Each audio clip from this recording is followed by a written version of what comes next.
할렐루야. 오늘날도 우리 예수님의 온전하고 완전한 통치 아래 계신 성도 여러분들 참으로 반갑습니다. 오늘도 우리가 예수님의 그 통치하심을 따라 살고자 나왔는데요. 그렇죠? 예, 부디 바라올 건데 오늘 주어진 말씀을 통해 우리의 시야가 깨어나고 이로써 예수님의 통치를 더욱더 선명히 실감하고 누릴 수 있길, 또 붙들 수 있길 축원합니다. 아멘. 예, 그 소망 품고 말씀 짧게 전하도록 하겠습니다. 예, 오늘 함께 살펴볼 말씀은요, 요한계시록 6장의 본문입니다.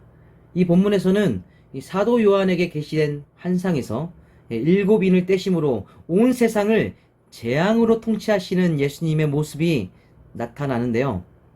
먼저 말씀드리기에 이 사도 요한에게 계시된 이 환상은요, 그 시점에 대한 해석이 크게 갈립니다. 예수님이 재림하시고 나서 일어나게 될 재앙들이라는 해석도 있고, 또 이 재앙들 이후에 예수님이 재림하게 될 거라는 해석도 있습니다. 그리고 제가 오늘 이 본문을 설명하게 될 이 일곱 인의 재앙 중 일부는 요한계시록이 쓰여질 그 당시부터 이미 임하여 있던 것이고, 그 나머지는 미래의 어느 불특정 시점에 다 임하게 될 것이다 라는 그런 해석도 있습니다. 이런 해석을 무천년설이라고 하는데요. 저는 오늘 본문에 나타난 예수님의 그 통치를 이 무천년설의 관점에서 설명드릴 것입니다. 세 가지 항목으로요. 모쪼록 잘 들으신다면 이 예수님의 통치에 대해 품고 있던 의문과 시험이 많이 사라질 것입니다. 그러니 꼭 잘 들어주시기 바랍니다. 아멘. 자, 그럼 첫 번째 항목으로 설명드릴 예수님의 통치입니다. 첫 번째로 예수님께서는요, 어린 양의 통치를 행하십니다.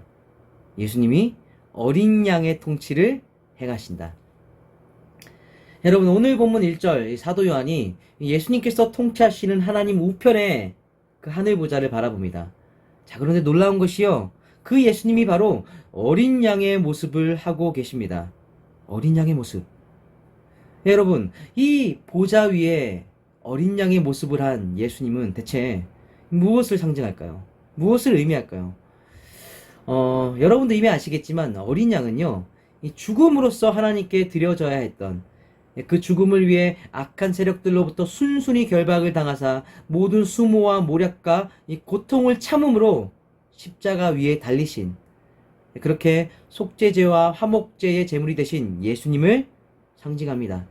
곧 어린 양은 십자가의 제물이에요. 자, 그런데 오늘 본문 말씀 참 의아한 것이 그 십자가를 지나서 하늘 보좌에 오르신 예수님이 여전히 아직도 어린 양의 모습을 하고 계신 것입니다. 의아하죠? 십자가를 지났음에도 여전히 어린 양의 모습이라니. 자, 그렇다면 여러분, 이 사도 요한이 바라본 이 의아한 예수님의 모습이 과연 무엇을 의미할까요? 여러분, 이것은요, 꼭 잘 기억해 두십시오. 이것은 하늘 보좌에 오르신 예수님이 여전히 어린 양의 성품으로 통치하심을 의미합니다. 여전히 어린 양의 성품으로 통치하신다. 더 쉽게 설명하자면 여기서 한 질문을 하기에, 여러분, 우리의 예수님은요, 십자가에 오르실 때와 내려오신 이후에 그 성품이 변화하시는 분입니까? 곧 십자가에 오르실 때의 예수님이 오래 참고 온유한 예수님이라면 하늘 보좌에 앉아서 통치하시는 예수님은 더 이상 참지 않고 과격하고 급진적으로 성격이 변하십니까?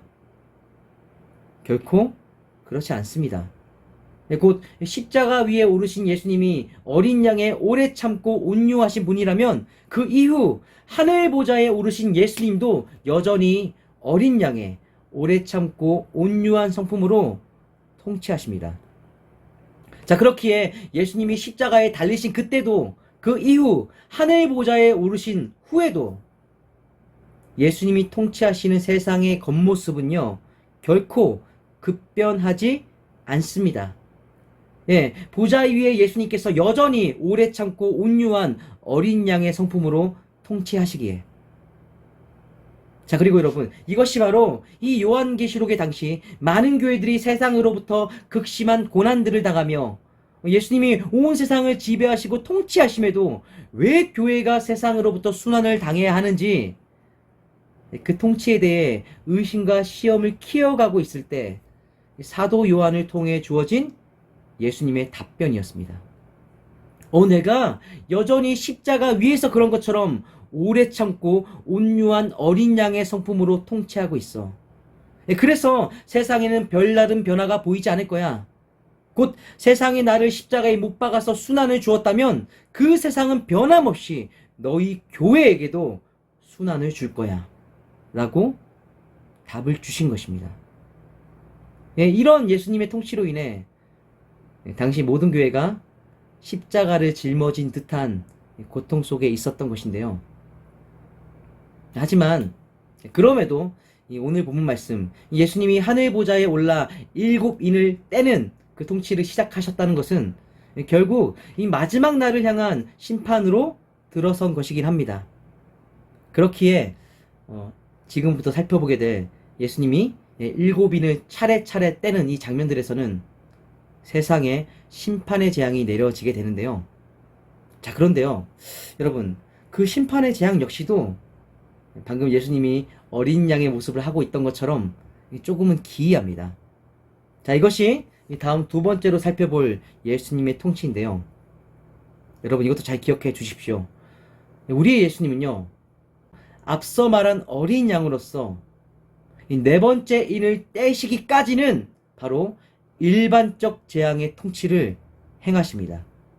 일반적 재앙의 통치. 잘 새기셔야 돼요.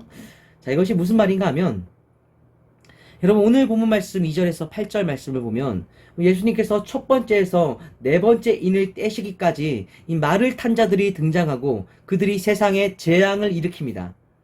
먼저 첫 번째 인을 뗄 때 흰말을 탄 자가 등장을 하는데, 이 흰말을 탄 자는 머리에 면류관, 곧 왕관을 쓰고 활을 들고 나아가 이기고 또 이기려고 합니다. 이것은 이 왕관을 쓴 세력들의 전쟁, 곧 나라와 나라의 큰 전쟁을 상징합니다. 예수님이 내리시는 재앙이 나라 간의 전쟁으로 나타난다는 것이죠. 자, 그리고 두 번째 인을 뗄 때에는 붉은 말을 탄 자가 등장하여 세상의 화평을 제하는데, 이것은 화평해야 할 한 민족이나 한 나라 안에 내전을 의미합니다. 곧 이렇게 첫 번째, 두 번째 인을 떼어서 전쟁의 재앙을 세상에 내리시는 것입니다. 자, 그리고 세 번째 인을 뗄 때에는 이 검은 말을 탄 자가 저울을 들고 곡물의 가격을 외치며 다니는데, 이것은 흉년과 기아의 재앙을 의미합니다. 곡물이 부족하니까 그 가격이 오르는 것이죠. 자, 그리고 네 번째 인을 뗄 때에는 청황색 말을 탄 자가 등장하는데, 그 자가 세상을 다니자 사망이 그 뒤를 따릅니다. 자, 이것은 이 전염병과 같은 질병의 재앙을 의미하는데, 이 병이 번지니까 사람들이 죽는 것이죠. 참고로 이 네 가지 재앙은 결코 차례대로 일어나는 그런 순차적인 것이 아니라 동시적인 것입니다. 그리고 이것들이 바로 예수님이 행하시는 그 일반적 재앙의 통치입니다.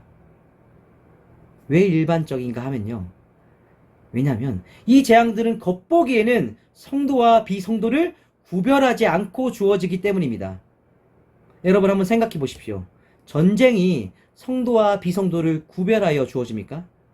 기아와 흉년이 성도와 비성도를 구별하여 주어집니까?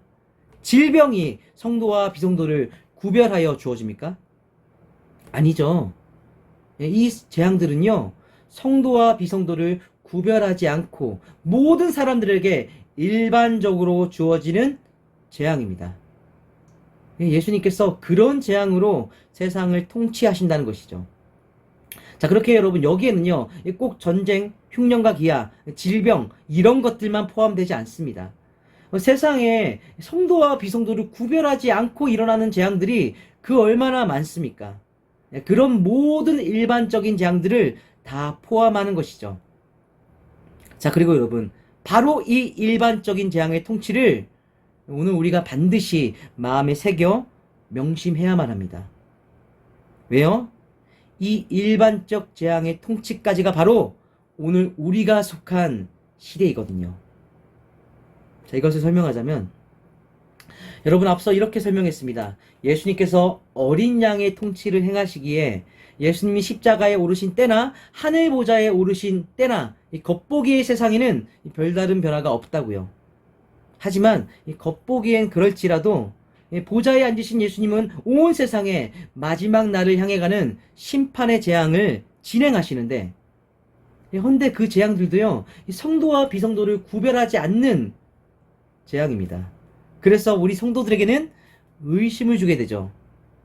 세상 사람들이나 성도들이나 일반적인 재앙을 똑같이 당하며 살아가기에 예수님께서 과연 교회의 성도들을 특별히 따로 구별하여서 돌보시는 것이 맞는지 의심이 드는 것입니다. 그렇죠. 이것이 우리가 살아가는 세상이니 잘 이해하실 것입니다. 자, 그래서 그 이유로 인해 많은 이들이 시험이 들기도 하고 신앙을 떠나기도 하는 것이죠. 심지어 성도들은 그 일반적 재앙에 더해 신앙의 고난들도 당해야 하기에 세상 사람들보다 더 큰 어려움에 처하기도 합니다. 이에 때로는 예수님의 통치가 거짓 같고, 그 정도가 심할 때에는 예수님도 거짓 같은 것이죠. 하지만 여러분, 이런 우리의 현실에는요, 꼭 명심하셔야 할 것이 그 이면에 예수님의 두 가지 의도가 있습니다. 먼저 그 첫 번째로는 이 세상에 대해서 오래 참으심으로 그들에게 변명치 못하게 하시려는 것이고요. 두 번째로 우리 성도들에 대해선 그 시기를 믿음으로 인내하고 활동하며 끝까지 승리할 것을 요청하시는 것입니다. 자, 그리고 여러분, 이것이 바로 이 요한계시록이 쓰여진 당시부터 오늘 우리의 시대까지 주시는 예수님의 답입니다. 예, 그때 당시의 교회들도 예수님에 대해 시험이 들어있었고, 사실 오늘 우리도 예수님에 대해서 동일한 시험에 들어있는데, 현재의 고난과 일반적 재앙이 예수님의 통치 아래 있다는 것을 믿음으로 바라보며 활동하고 견뎌내야 하는 것이죠. 자, 그리고 그렇게 믿음으로 견뎌내며 맞이해야만 하는 것입니다. 이 다음에 재앙들을 말입니다. 자, 그것이 오늘 우리가 세 번째로 살펴볼 예수님의 통치인데요. 여러분, 예수님은요, 이 다음으로 다섯 번째, 여섯 번째 인을 떼시며 일반적 재앙의 통치를 그치시고, 세 번째로 드디어 선택적 재앙의 통치를 행하실 것입니다. 자, 이것이 우리에게 다가올 언젠가의 미래인데요. 그 미래를 설명하자면요. 예, 오늘 9절 말씀, 예수님께서 다섯 번째 인을 떼자 이 어린 양의 성품으로 일반적 재앙의 통치를 행하신 그 예수님을 향해 지금껏 그런 통치의 세상에서 신앙의 고난을 당하며 죽어야 했던 그 성도들이 한스런 읍소를 합니다.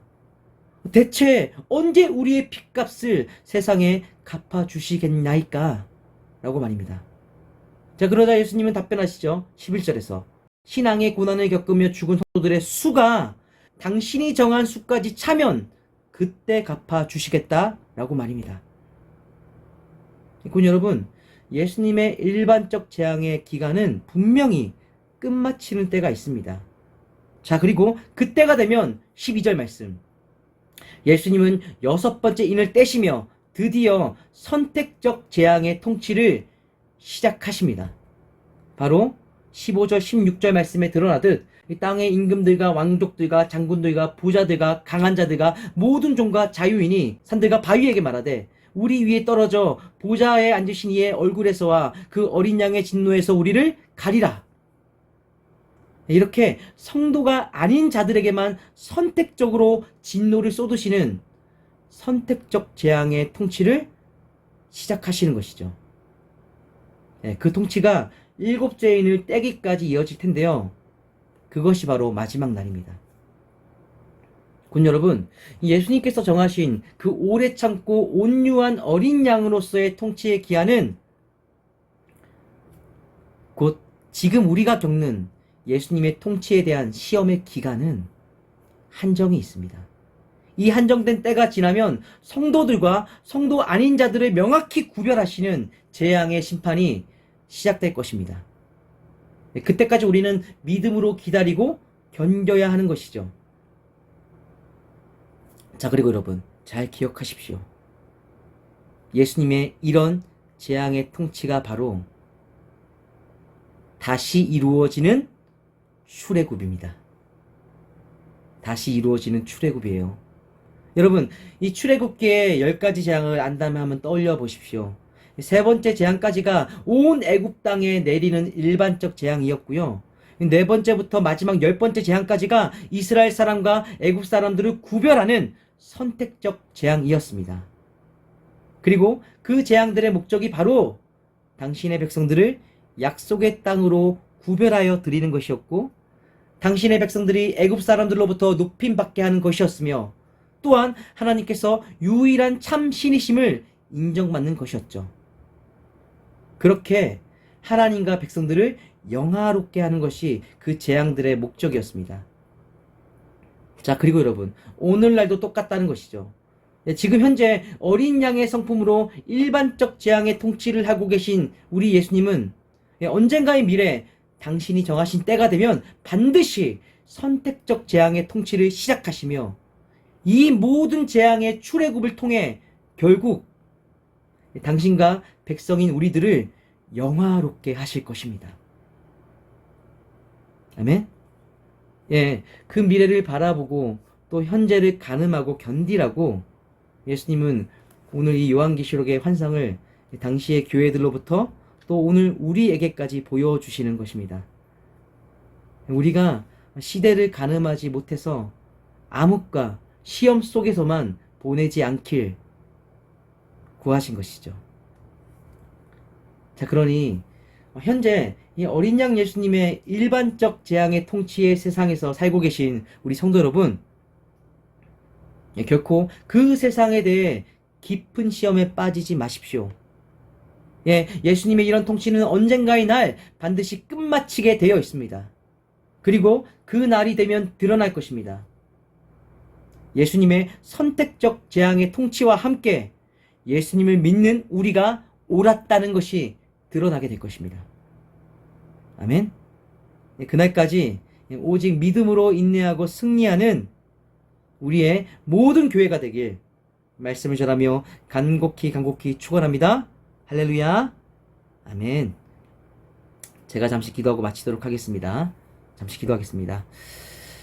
우리의 주 하나님 아버지, 오늘 우리가 요한계시록에 훤히 드러난 계시의 말씀을 통해 지금 우리의 이 시대를 통치하고 계신 예수님, 그 어린 양의 통치를 살펴보았습니다. 그리고 그분의 통치를 향해 지금껏 갖고 있던 모든 시험과 의심을 내려놓고자 합니다. 하나님 아버지, 이를 위해 구합니다. 오늘 우리에게 주신 말씀이 믿음으로 전환되게 하시고 우리의 생각과 시대를 판단하는 시야가 되게 하시고, 그리하여 오늘부터 다시 오실 그날까지 예수님의 통치를 신뢰하며 그 안에 머물고 활동하고 승리하는 우리가 되게 하여 주시옵소서. 이 모든 것을 우리의 주 예수 그리스도의 이름으로 기도드립니다. 아멘.